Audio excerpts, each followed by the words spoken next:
In this video, we'll try and understand the ongoing Russia-Ukraine conflict. See, the first thing that you have to understand is that the tension between Russia and Ukraine is primarily because of two reasons. One, Ukraine is a matter of strategic importance to Russia. Look at the size of Ukraine. It is a big country that is right in between the European Union and Russia. So this is very straightforward, and I will tell you more about it in a while. And the second reason is there is also a territorial conflict between Russia and Ukraine. As you may know, currently Russia is in control of Crimea, and then there are two regions on eastern Ukraine, which is called Donetsk and Luhansk. So these together combine to form Donbas region of eastern Ukraine. So Ukraine was once part of the Soviet Union. After 1991, Ukraine became a separate country and declared itself an independent country on 24th August 1991. As you can see this map, Ukraine shares borders with both the European Union and Russia. But as a former Soviet republic, it has a deep social and cultural ties with Russia, and Russian language is widely spoken there, especially on the eastern side of Ukraine. Now, if you look at the eastern Ukrainian regions, which are bordered with Russia, it has more Russian-speaking people. And that is very natural, right? If you go near the border areas of any country or state, you will see that people from both sides of the border exist. Here also you will find both Ukrainian as well as Russian people. But then as we know, Ukraine was part of Soviet Union. Naturally, after Ukrainian ethnicity, Russian ethnic group is the largest.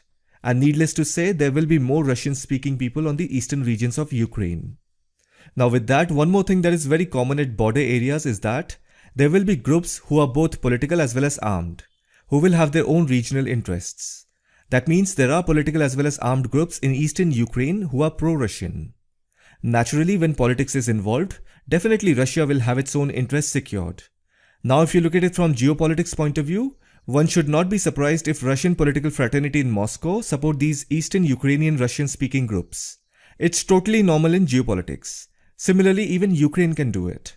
But then compared to Russia, Ukraine is comparatively a new country, so it's difficult for Ukraine to counter the Russian culture that has a long history. That is why Western liberal democracy is doing that job for Ukraine and giving the ideological support to Ukraine in opposing the Russian culture. There is an old saying, you cannot defeat a culture. A culture takes hundreds and thousands of years to evolve. It's practically not possible to change any culture overnight or in few years. So it is the same thing for Ukraine. Ukraine comparatively is a young country in front of Russia.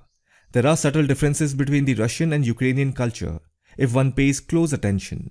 Otherwise, at first sight, you will not be able to figure out who is Russian or Ukrainian, unless you start speaking about politics or carefully listen to their pronunciation, or you see them wearing their national clothes. Both the cultures are very close, yet there are subtle differences which are difficult to spot for an outsider. Plus, it takes hardly 2 hours to go by train from Kyiv, capital of Ukraine, to Moscow. And 30 years ago, it was all one country. So ethnically, Ukrainians and Russians are very mixed. There is hardly any difference in their cultures. For Ukrainian people, Ukraine is their own country. There are no two thoughts in it. Of course, any group or any section of the population that has pro-Russian sentiments inside Ukraine is not going to be acceptable to the Ukrainian political fraternity as well as Ukrainian majority. It is also seen as a threat against Ukraine's national sovereignty. In fact, no country would like that. So if you look at things from Ukrainian political perspective and national interest, these Eastern Ukrainian Russian-speaking groups that support Russia are called as rebels and separatists. Now to understand this whole conflict, we need to go back in time, at least 10 to 15 years behind. That is how we will get a perspective of this issue. I'll give you a quick overview. If you look at the current president of Ukraine, he is Volodymyr Zelenskyy. He became the president on 20th May 2019. Before him, from 2014 to 2019, the Ukrainian president was Petro Poroshenko. And if you go further behind from 2010 to 2014, the president of Ukraine was Viktor Yanukovych. It is important to mention all these three presidents whose collective tenure spans over a decade. In total, there were 7 presidents in Ukraine till now since 1991. But to understand the Russian and Ukrainian conflict, we only need to know the events that took place during these 3 presidential terms. Now let me quickly tell you about the political parties in Ukraine. After that, I will categorize these 3 presidents as per their political affiliation, so that you somewhat get a broad political picture of Ukraine. So basically, the politics of Ukraine is divided into 3 categories. Actually, the major ones are 2, but there are political groups who are in between. So together there are three categories in which all the political parties in Ukraine, irrespective of their ideology, can be easily categorized. The first category includes those political parties who are pro-Western, they also support NATO, they are pro-European, they believe in the liberal democracy of the Western countries, and they are also anti-Russian. The second category includes all political parties that are pro-Russia, they like the old Soviet culture, they are Eurosceptic, meaning they criticize European Union, and they are often anti-American, and they are also not very liberal. The third category includes political parties that only focus on regional and local interest. In political science, there is a term for it. It is called the ideology of regionalism. And almost all the political parties in this category are comparatively new. They were formed in the last 5-6 years or so. So basically, you can think of them as new emerging political parties who are still figuring out the nerve of the Ukrainian public, trying to build their foundation. And once they garner enough supporters, it will be interesting to see which side will they choose. Because once you transition out of regional politics, you then have to face national politics. And national politics of any country has a direct correlation with international relations. At the international level, even if you don't like it, you will be forced to take sides. It's not at all possible to be neutral. You can try to be neutral on less important matters, but then when it comes to strategic interests, you will end up taking sides. So these are the three categories, or you can say political camps, in which all the political parties in Ukraine fall into. Now I will categorize these three presidents as per their political affiliation. The current president of Ukraine, Volodymyr Zelenskyy, his political affiliation is with Servant of the People Party, which basically falls in the first category. Then former President Petro Poroshenko belonged to the European Solidarity Party. By the name European Solidarity, you can easily figure out that even this falls in the first category. And finally, if you look at the former President Viktor Yanukovych, in 80s he was part of the Communist Party of Soviet Union. Once Ukraine got separated, he joined a political party called Party of Regions in late 1997, which later on became the biggest party of Ukraine between 2006 and 2014. This political party in 2014 merged with another political party by the name Opposition Platform for Life, which is basically a pro-Russian, anti-American and Eurosceptic political party. Now I will begin the story from Viktor Yanukovych's presidential term. So he won the election on 25th February 2010. His election was generally considered as free and fair because he was quite popular at that time. And one of the reasons for his popularity can also be given to his predecessor's government. It was not competent and it was going through internal issues. That is how Viktor Yanukovych became Ukraine's favorite presidential candidate. As soon as he became the president in March 2010, in the very same year he made a couple of mistakes, or blunders you can say. The Ukrainian public saw it as a blunder. So what happened was, in April 2010, that is 1 month after winning the election, his government signed a landmark agreement with Russian government in the city of Kharkiv. At that time, Dmitry Medvedev was the Russian president and the prime minister was Vladimir Putin. As per this agreement, Russia agreed to reduce the price of natural gas sold to Ukraine by 30%. In return, Russia wanted the Ukrainian government to extend the lease of Russian naval base in the Black Sea at Sevastopol in Ukraine for 25 years. This was the deal. Now let me tell you this point quickly. You know, after the end of Soviet Union in 1991, the newly independent Ukraine had many issues with Russia. One of them was how to divide the fleet of Russian Navy in the Black Sea among both the countries. So both the countries had an arrangement in which Ukraine agreed to allow Russia to use the seaports of Black Sea and other facilities in Crimea. This agreement got extended for more 25 years in 2010 after the arrival of President Viktor Yanukovych. So I hope you are getting what was happening. This agreement was heavily criticized by the Ukrainian public. Why? Because if you look at it from Ukraine's point of view, it was like letting Russia control Crimea in exchange of low-cost gas. Even America was paying attention to Yanukovych's policies, and the United States was not in favor of his policies. This is where things get interesting. You have to understand this. United States always had interest in Ukraine. When Ukraine got separated in 1991, United States quickly recognized Ukraine and extended full support. In 1994, it was United States who helped Ukraine and Russia come to an agreement on the elimination of Soviet nuclear weapon systems in Ukraine and ensured security and safety for Ukraine. If you remember the Chernobyl nuclear disaster in 1986, it happened in Ukraine. America did help Ukraine in cleaning up the nuclear waste at Chernobyl after the meltdown. US and many other countries had donated huge amount of money in controlling the situation. Even India had donated. Anyhow, after leaving Soviet Union in 1991, in the following years, Ukraine was added to Non-Proliferation Treaty by United States, and in 1997, NATO and Ukraine partnership started developing. I'm not saying Ukraine became part of NATO, I'm saying the partnership was developing. In 2003, Ukraine had deployed thousands of troops in Iraq and supported the invasion of Iraq by United States. So you see, United States always had interest in Ukraine, and likewise, Ukraine also extended its full support to United States. And on the other hand, Russia was always against United States and European Union's interference in Ukraine. Now coming back to 2010, when President Viktor Yanukovych made a deal with the Russians and extended their lease of the naval base in Crimea, United States and the Ukrainian public were not at all in favor of it. After a few months, that is in October 2010, Yanukovych amended the Ukrainian constitution and brought back certain provisions that existed before 2004. Basically, he changed Article 111 of the Ukrainian constitution, which is regarding president's removal. Now, this created a negative perception among the public. A large portion of the Ukrainian population started disliking him. Opposition political parties and public started thinking, this guy is trying to run Ukraine similar to Russian Federation. Because if you see, the same kind of steps have been taken by leaders in Soviet Russia. Then you also must be aware that Vladimir Putin had also made similar provisions and increased his presidential term limits. Even in Germany, when it was known as Prussia, this kind of steps were taken by Bismarck, who was the head of the state of Prussia, and it worked pretty fine for them.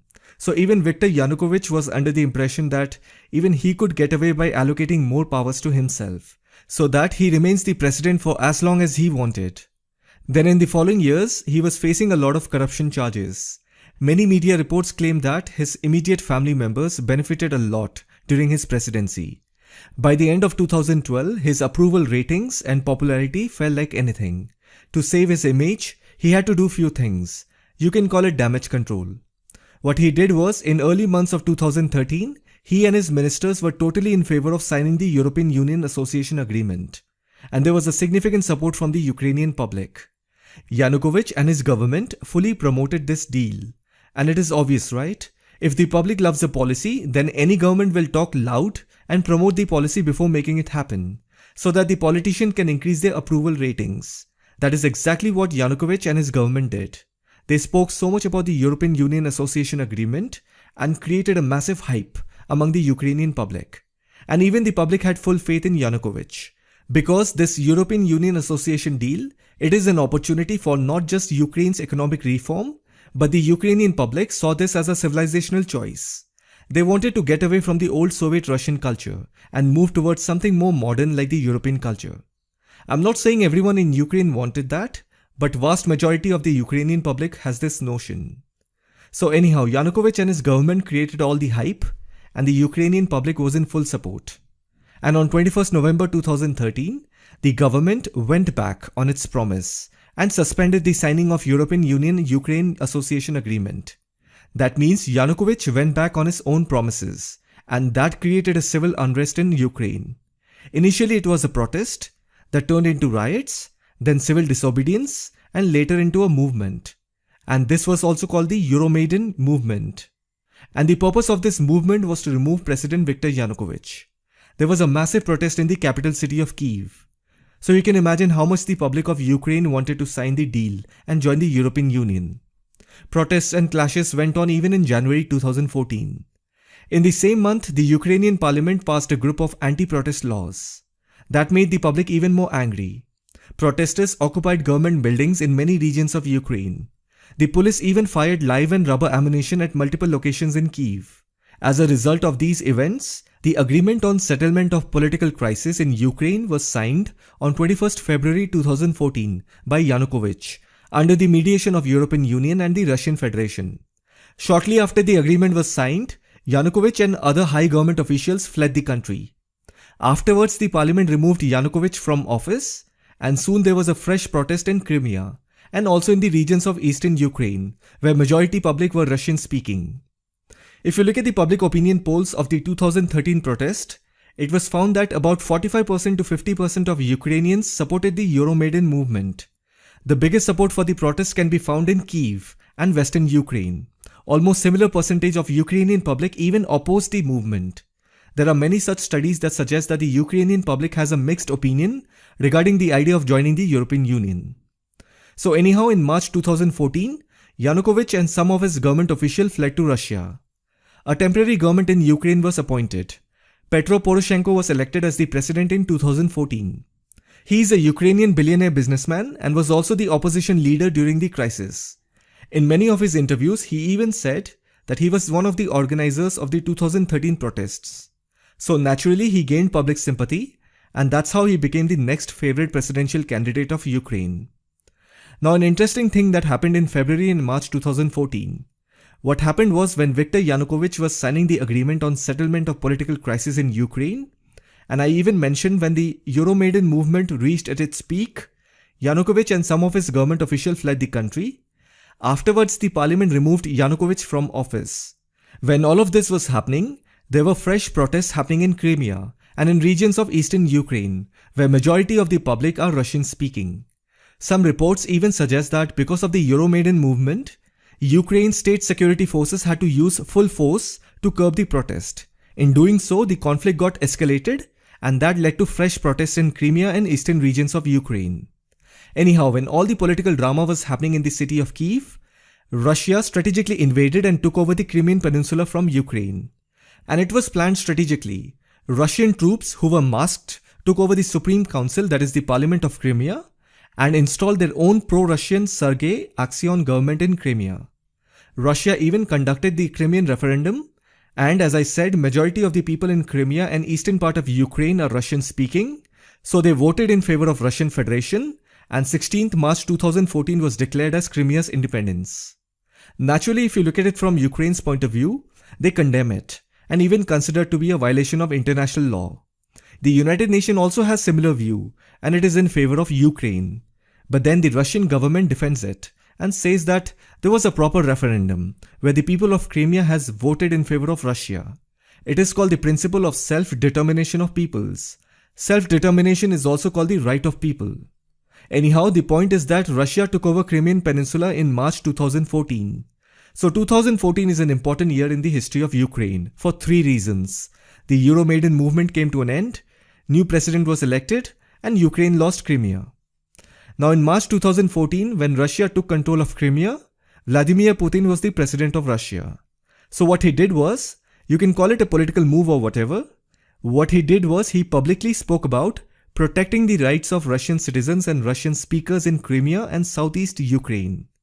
Immediately after his statement, the Russian ethnic group in the eastern and southeastern regions of Ukraine felt connected. There was already a crisis going on in Ukraine, and in the middle of that, these Russian people in Ukraine strongly connected to the Russian president's statement. They felt that somebody is talking about them. And that created an ethnic division in the eastern regions of Ukraine. And these regions are Donetsk and Luhansk. I want you to look at this map. The violence started here between the separatist forces in the region and the Ukrainian military. If you see, these regions are bordered by Russia. So obviously these separatist forces are being backed by Russia. Although Russia denies its involvement, but then we have to agree that without the support of a bigger nation, minority groups cannot form their own armed forces and go against their own country's military. By the way, Donetsk and Luhansk are also called the Donbas region. There are 2 airports here. One is in Donetsk and the other one is in Luhansk. And these are international airports. Of course, now they are officially closed because they are under the control of rebel forces. Moments back, I told you that without the support of big nation, minority groups cannot form their armed forces. Russia has been supplying military equipment and training to the rebel groups that exist in the Donbas region. Many media reports even say that Russia has also supplied heavy military equipment like surface-to-air missile system that were used by the rebel forces at these 2 airports. If you remember, in July 2014, Malaysian airline MH17 was shot down over Ukraine's airspace. The airline was crashed and burned in the Donbas region. So if you look up on the internet, everyone says that it was shot down by a Russian-built surface-to-air missile system, which is a Buk M1 missile supplied by Russia to the rebel forces. In fact, before this incident, many Ukrainian Air Force aircraft have been shot down by the rebel forces from these airports. For instance, Ilyushin 76 transport aircraft of the 25th Transport Aviation Brigade of the Ukrainian Air Force was shot down by the rebel forces near Luhansk airport, there are many such incidents. So unfortunately, the Malaysian airline incident of July 2014 in Ukraine escalated into an international crisis. On one side, you have the United States and European Union, and on the other side, you have Russia. And Ukraine became the battleground. Then on 5th September 2014, France, Germany, Russia and Ukraine came up with a ceasefire agreement through the Minsk Agreement. So basically the aim of this agreement was to end the war in the Donbas region of Ukraine. Minsk is the capital of Belarus. On 5th September 2014, the head of all these four countries, France and Germany represented OSCE, they all signed the agreement. But then the agreement failed and there were many ceasefire violations in Donbas. Again a fresh agreement was set up. It was called Minsk II, which was signed on 12th February 2015. Even this failed. You have to understand why this Minsk agreement failed. If you look at it from Ukraine's perspective, they want a couple of things. They want ceasefire, withdrawal of heavy weaponry, and full Ukrainian government control throughout the conflict zone. If you see from Russia's perspective, Russia wants autonomy of Donbas. Russia wants this region to govern itself and control its own affairs, because Russia is confident that here the people are Russian speaking and they are pro-Russians. So it will be easy for Russia to exercise military and political influence. On the other hand, Ukraine is aware of this. That is why it is against the autonomy of Donbas. You see, Donbas region is one of the prosperous industrialized regions of Ukraine before the conflict. Similarly, even the Crimean Peninsula is one of the prosperous industrialized regions of Ukraine. And the inputs from these regions towards Ukraine's industrial production was very high. And right now, Crimea is in full control of Russia. And Donbas region is in control of pro-Russian rebel forces. So this is why the Minsk agreement failed twice. And by the way, the whole Donbas region is 427-kilometer long front line. You have to understand that such a long front line is dividing the once prosperous industrial region of Ukraine. That's why even Ukraine is not willing to settle. And on the other hand, Russia wants the strategic importance of this region. And Russia somewhere also knows that if Ukraine becomes a stable state, then it will immediately resume its interest in associating with European Union. That is why Russia is pushing for autonomy for the territories of the Donbas region. It's very simple. As long as there will be a conflict in Ukraine, there will be no successful association agreement with the European Union. So basically both the countries, Ukraine and Russia, know each other's moves and they are adamant on it. Ukraine and Russia cannot agree on autonomy for the Donbas region because they fundamentally disagree on the provisions. So after the failed 2015 Minsk agreement, nothing much changed. Two sides exchanged prisoners, they sometimes agreed on the withdrawal of heavy weapons, and sometimes they even agreed on ceasefires, but for a short period and nothing more than that ever developed. Then in 2019, the current president Volodymyr Zelenskyy was elected as the new president of Ukraine. He agreed to implement the Steinmeier formula. So what is Steinmeier's formula? It is basically a peace plan proposed by the former German president Frank-Walter Steinmeier as an alternative to the Minsk agreement. As per this formula, Ukraine has to grant self-governing status to the territories of Donbas only after conducting local elections. Whatever may be the outcome after the election, it will be recognized by the OSCE group. But again, there was one problem. Ukraine had a demand. It first wanted a complete ceasefire and withdrawal of all Russian troops and weapons. Only then the elections would be held. Basically, Ukraine wanted to regain full control over its eastern border before the elections are held under Ukrainian law. Do you know what Russia said? Elections and autonomy first, then everything else. So if you see, it was a big risk for Ukraine. By accepting Russia's terms, Ukraine would have taken a big risk of rebuilding and supporting the economy of an autonomous region whose vast political powers would have been under pro-Russian leadership. So it is a huge risk for Ukraine. Hypothetically, anything could have happened. For example, who knows, after granting autonomy, maybe this region would have stirred an internal conflict or helped Russia maintain the influence of Ukraine's domestic affairs. So even Steinmeier's formula did not work. I want you to understand the situation in which Ukraine is currently in. Ukraine currently is not in a position to have a full-fledged war against Russia and reclaim its territory. It definitely needs the help of NATO.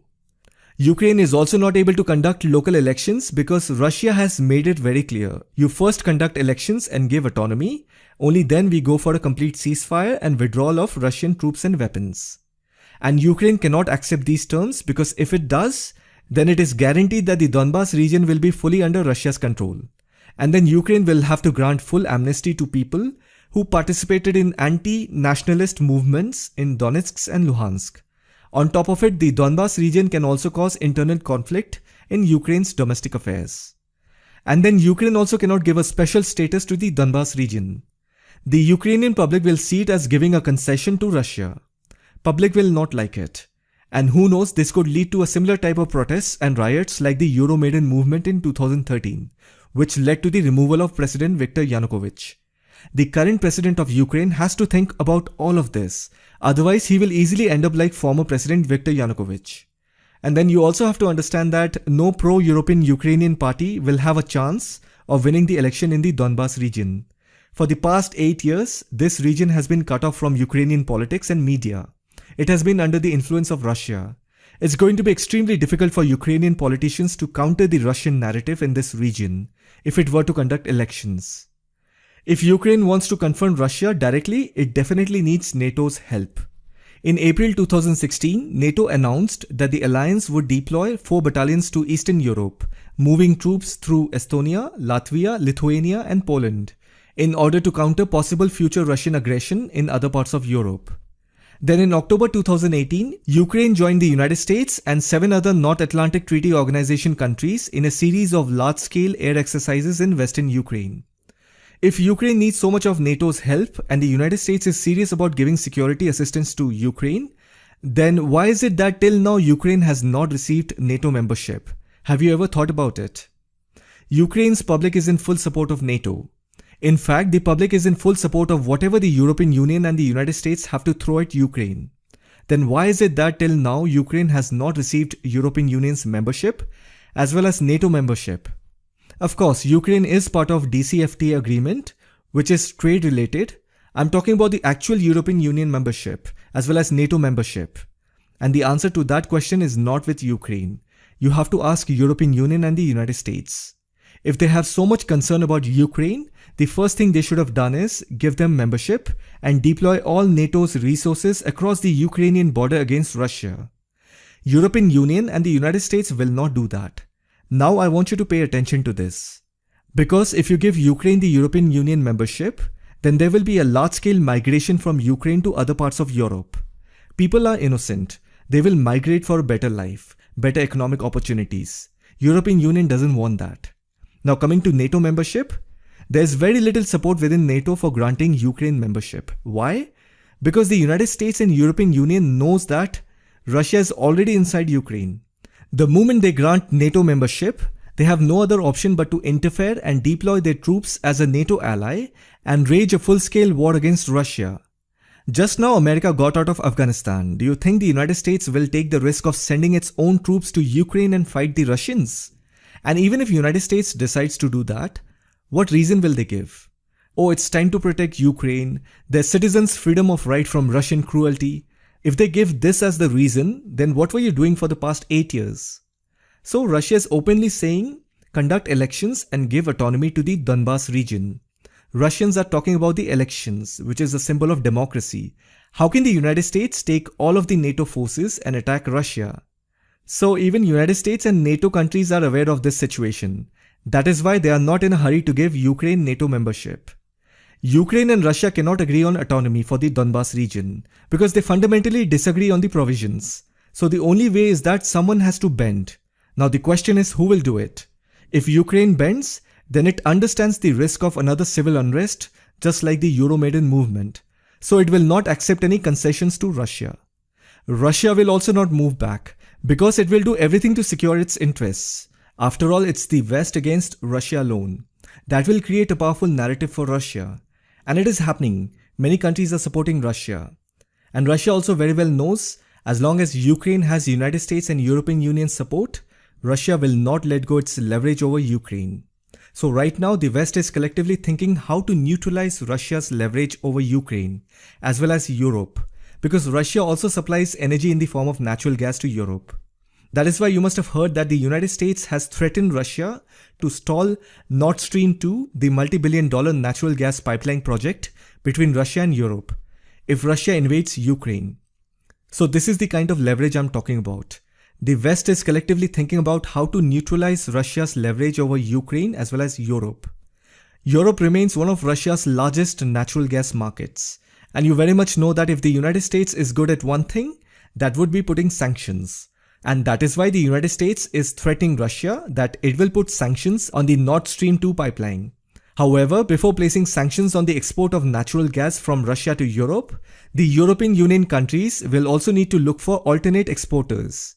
And even if America still decides to put sanction on Nord Stream 2 pipeline, then it will also negatively impact 5 major European energy companies that have a major stake in the pipeline, including ENGIE, OMV, Shell, Uniper, and Wintershall Dea. And by the way, you also must be aware that Russia supplies natural gas to Ukraine as well. In fact, the majority of the gas that is supplied to the European market is supplied through pipelines that travel across Ukrainian soil. And look at the twist. A few days back, Ukraine had accused the United States of hurting its economy by raising tensions with Russia. The way United States President Joe Biden was talking about Russia, warning Russia, giving threats, it seems in Ukraine it was creating panic in the Ukrainian financial market. Because it is straightforward. If the Russia-Ukraine crisis escalates, then gas prices in Europe will increase. And all those industries in Europe which are dependent on Russian gas, the cost of expenditure will increase. And that is going to soon affect the European financial market. All foreign investors will withdraw from European market. The European economy is going to be badly hit. Why do you think Germany, Croatia, France are staying out of this crisis? They are not keen in escalating this issue as much as the United States is doing. The US and some EU nations have sent military support to Ukraine. Germany has offered only medical aid. And if you remember, Germany's Navy chief resigned because he praised the Russian president and said, Vladimir Putin deserves respect. Why did he say that? Why is Germany not participating actively against Russia? Because Germany is aware of how this crisis is going to affect the European financial market. They don't want to pick up a fight with Russia.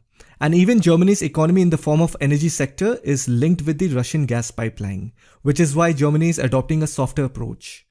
And by the way, Germany's Navy chief resigned because he made a controversial remark on the crisis in Ukraine. He said, if Russia wanted to invade Ukraine, it would have done it long back. And then he also added that Vladimir Putin deserves respect. For this comment, he lost his job. But anyhow, there is some truth in his statement.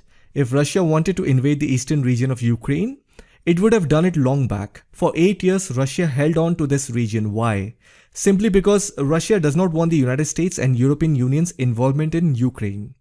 That is why you will see that only the United States is talking too much. No other country is talking as much as the United States.